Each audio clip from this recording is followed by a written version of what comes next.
አላህ Subhanahu Wa Ta'ala ጅብሪል አለይሂ ሰላምን በፈጠረ ጊዜ አሳምሮ ነበር የፈጠረው። 600 ክንፎችን የቸረው ሲሆን የአንዱ ክንፍ ርዝመት ከፀሐይ መውጫ እስከ ፀሐይ መግቢያ ይደርሳል። ጅብሪልም ይህንን በተመለከተ ጊዜ እንዲህ አለ፣ እንደኔ አሳምረክ የፈጠርከው አለን ብሎ አላህን Subhanahu Wa Ta'ala ጠየቀው። አላህም የለም አለው። ጅብሪልም በጣም በመደሰት 2 ረካዓ ሐረመ። ለእያንዳንዱ ረካዓ 20,000 ዓመት ፈጀበት።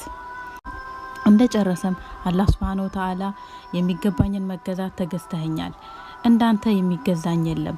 ነገር ግን በመጨረሻው ዘመን አካባቢ ነብይ ይመጣል እኔ ዘንድ ውድ የሆነ መሐመድ ሰለላሁ ዐለይሂ ወሰለም የሚባል። የሱ ኡመቶች ደካሞች ወንጀለኞች ናቸው። 2 ረካዓ ይሰግዳሉ በመሰላቸትም ጭምር።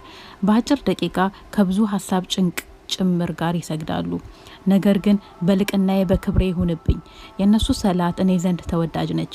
ካንተ ሰላት የነሱ ሰላት እኔ ዘንድ ተወዳጅ የሆነችው እነሱ በእኔ ትእዛዝ ነው የሚሰግዱት፣ አንተ ግን በሰጠውን የማተ ደስተህ በፍላጎትህ ነው።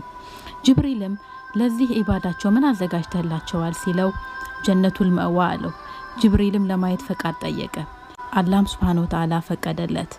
በሙሉ ክንፎቹ መብረር ጀመረ። አንድ ክንፉን ሲዘረጋ 3000 ዓመት ይቆጠራል። እጥፍ ሲሆን እንደዛው። በዚህ ሁኔታ 300 ዓመት በረረ። ያም ሆኖ ደከመው።